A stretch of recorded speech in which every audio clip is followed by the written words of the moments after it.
Dr. Phil never stops filming. In 22 seasons, through tears, through rage, through every imaginable human crisis, he never stops. The cameras keep rolling. The show goes on. Until the moment he held that white envelope in his hands, looked down at the results, and said 5 words that would change everything. Stop the tape. Right now. What was inside that envelope that made the most unshakable man on television break his own rules? The studio went completely silent. Not the normal TV silence where you can hear the air conditioning and the shuffling of papers. This was the kind of silence that comes when 100 people stop breathing at the same time. The audience, frozen in their seats. The cameramen, fingers hovering over their equipment. Even the producers in the control room, watching through their monitors, didn't move. Dr. Phil stood between his signature chairs, the envelope in his hand, and for the first time in his entire career, he looked at the camera and said, "We need a moment. Clear the stage." This is the story of how one DNA test revealed a truth so devastating, so impossible to believe, that it stopped the most powerful show on television dead in its tracks. 3 weeks earlier, Sarah Mitchell, 52, sent an email to the show. "My mother has been lying to me my entire life. She says my father died in a car accident when I was 2. But I found letters, dated from last year. He's alive." The man her mother said had been dead for 40 years had sent a letter 12 months ago. Dr. Phil reviewed the case and ordered a DNA test. He called Margaret personally. After 40 minutes, she agreed to appear and take the test. The morning of taping, Sarah arrived with her husband Tom. Margaret came with Sarah's sister Jennifer. They sat in separate green rooms, not speaking. At 2 p.m., they were called to the stage. The audience settled into their seats, unaware of the magnitude of what they were about to witness. They'd come for a typical Dr. Phil episode. Family drama, tough love, maybe some tears. They had no idea they were about to see television history. Dr. Phil walked onto the stage to his usual applause. He greeted the audience, did his standard opening, and then turned to face the cameras with that look, the one that told viewers something significant was coming. "Today we have a mother and daughter who haven't spoken in 6 months," he began. "Sarah believes her mother has been lying to her for 40 years about her father's death. Margaret insists she's telling the truth. And today, we have DNA test results that will prove, once and for all, what really happened." The audience leaned forward. This was going to be good. Sarah was brought out first. She sat down in the chair across from Dr. Phil, her hands trembling. The cameras captured every detail. The way she kept touching her necklace, a small silver locket that she later revealed contained the only photograph she had of her father. "Sarah, tell me why you're here," Dr. Phil said, his voice gentle but direct. "I'm here because I need to know the truth," Sarah replied, her voice shaking. "My whole life, I've been told that my father, David Mitchell, died in a car accident when I was 2 years old. I have no memories of him. Just that one photograph my mother gave me, and stories she would tell when I was little. But something changed," Dr. Phil prompted. "Last year, I was cleaning out my mother's attic. She'd asked me to help her organize some old boxes." Sarah's voice grew stronger as she spoke. "I found a box hidden behind the insulation. Inside were letters.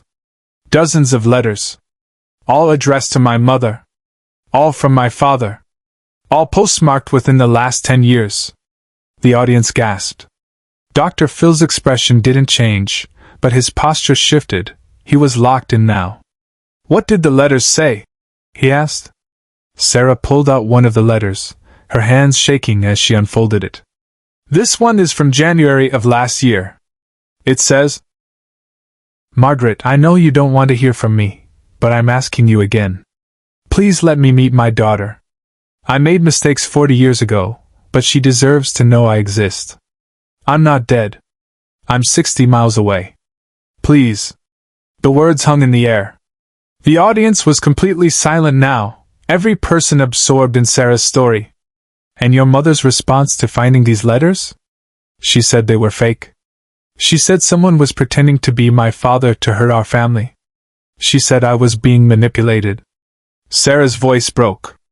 But I know my father's handwriting. I have that one photograph, and on the back, he wrote to my little Sarah, "Love always, Dad." The handwriting matches. I know it's him. Subscribe and leave a comment, because the most powerful part of this story is still ahead. Dr. Phil nodded slowly. And that's why you requested the DNA test. Yes. I found my father. He's alive. He lives in Marietta, Ohio. He's 77 years old. He's been trying to contact my mother for years.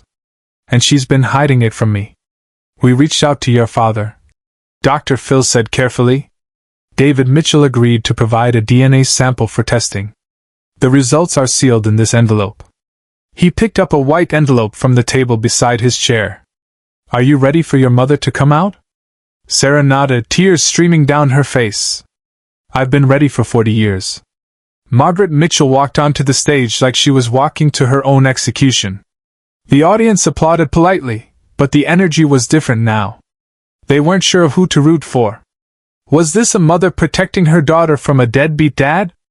Or was this something darker? Margaret sat down in the chair next to Sarah. She didn't look at her daughter. She looked straight at Dr. Phil with that same hard expression she'd had in the green room. Margaret, Dr. Phil began. Your daughter believes you've been lying to her for 40 years. She's found letters from her father, a man you claim died in 1985. What do you say to that? I say she's been deceived. Margaret replied, her voice cold. Those letters are not from David. David died 40 years ago. I was there.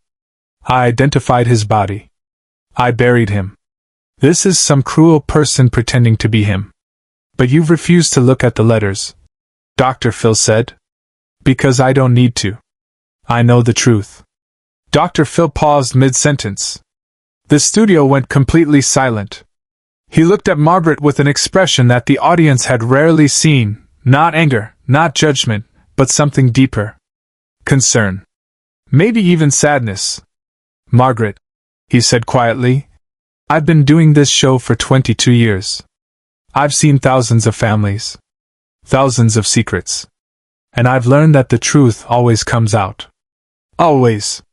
The question is whether it comes out with dignity, or whether it comes out like this. Margaret's jaw tightened. I have nothing to hide. Then look at your daughter. Dr. Phil said, his voice firm now. Look at her and tell her you've been telling the truth.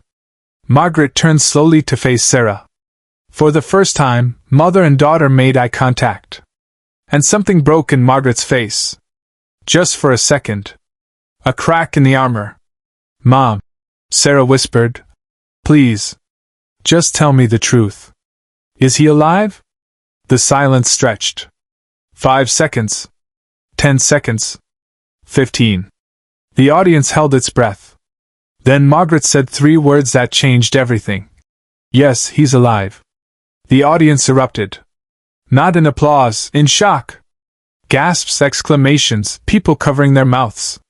Sarah's husband Tom stood up from where he'd been sitting in the audience, as if to run to his wife, but a producer gently guided him back down. Sarah stared at her mother, tears pouring down her face, unable to speak. Dr. Phil leaned forward. Margaret. Why? Why lie for 40 years? And then Margaret Mitchell did something nobody expected. She started to cry. Not gentle tears. Deep, shaking sobs that seemed to come from somewhere she'd been holding closed for decades. Because he left us, she finally said. He left when Sarah was 2 years old. Just walked out. Said he couldn't do it anymore. Couldn't handle being a father, couldn't handle the responsibility. He just left. So you told Sarah he was dead? Dr. Phil said softly. I thought it would be easier. I thought it would hurt less than knowing her father chose to leave her. Chose not to be in her life. What kind of father does that to a 2-year-old? Off camera, Dr. Phil made a choice no producer expected. He stood up from his chair. Walked over to where Margaret was sitting. And instead of towering over her, demanding answers, he knelt down beside her chair so they were at eye level. Margaret, he said gently, I understand why you did what you did. I understand that you were protecting your daughter from pain. But the lie became bigger than the truth. And now the question is, what happens next? He reached over to his table and picked up the white envelope containing the DNA results. We have test results that will tell us, scientifically, whether David Mitchell is Sarah's biological father.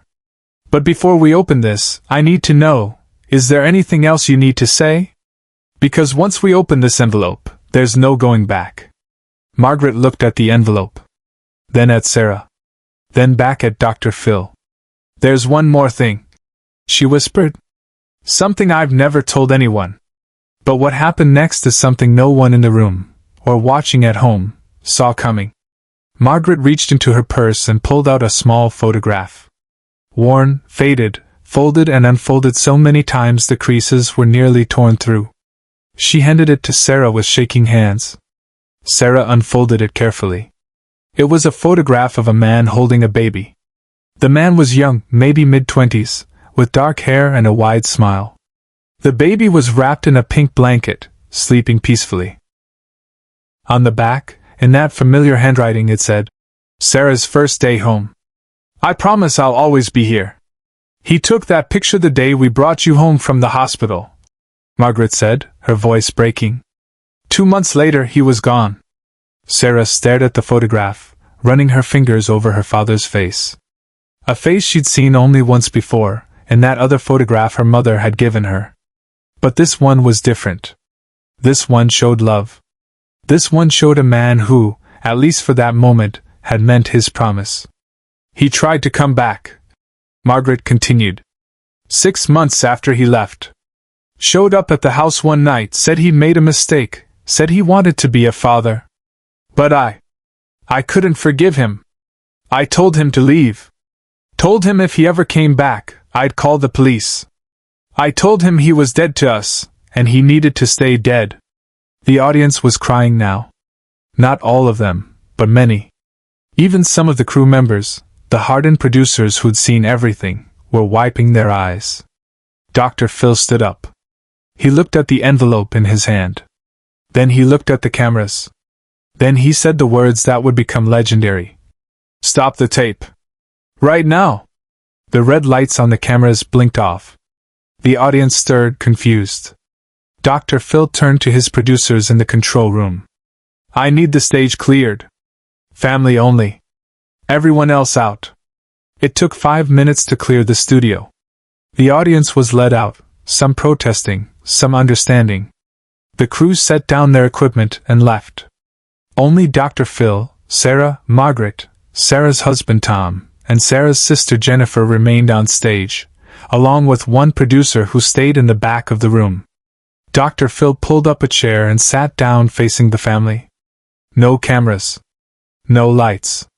Just people. Before we open this envelope, he said quietly, I want everyone to understand what's about to happen. If this test confirms that David Mitchell is Sarah's father, and I believe it will, then Sarah has a choice to make. Margaret, you have a choice to make.